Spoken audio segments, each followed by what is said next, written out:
ভক্তের ভগবান শ্রীকৃষ্ণ। ওরা তো বিষ্ণু ভক্ত, তাহলে কিসের অহংকার ওদের? ওটাই তো ওদের অহংকার। ওরা ভাবে ওদের মতো বিষ্ণু ভক্ত ত্রিভুবনে নেই, আর বিষ্ণু পূজার অধিকার কেবলমাত্র ওদেরই আছে। তাই নাকি? তবে তো ভারী অহংকারী ওরা। কি করে ওদের অহংকার চূর্ণ করবি? আসুক না ওরা, এখানে এলেই ওদের ভুল ভাঙবে। সত্য কি তা ওরা বুঝতে পারবে। এখন আমার ননি খেতে ইচ্ছে করছে। খাবি নাকি দাদা? তা মন্দ হয় না, কিন্তু ওরা তো দেখছেই না আমাদের দিকে। দাঁড়া, আমি ব্যবস্থা করছি।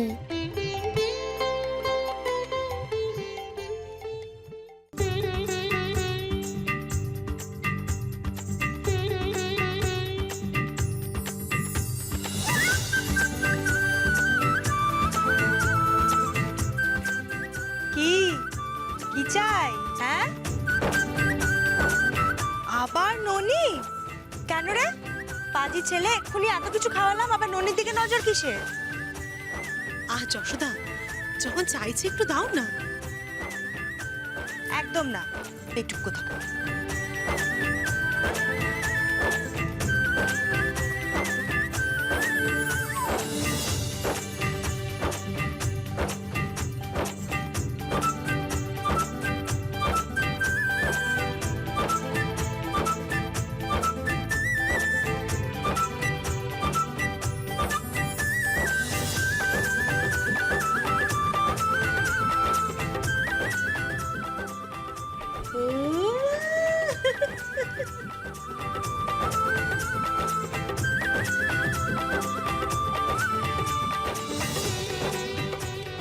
দেখেছো, শুধু নিজে খেলে হবে না, দাদাকেও খাওয়াতে হবে।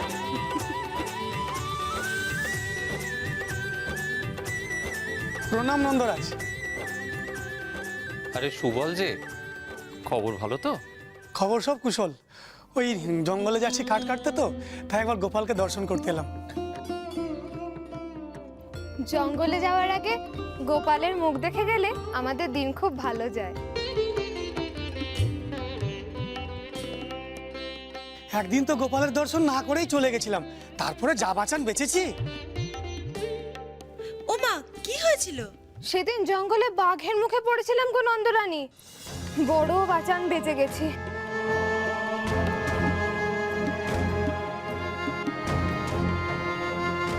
তারপর থেকে ঠিক করেছি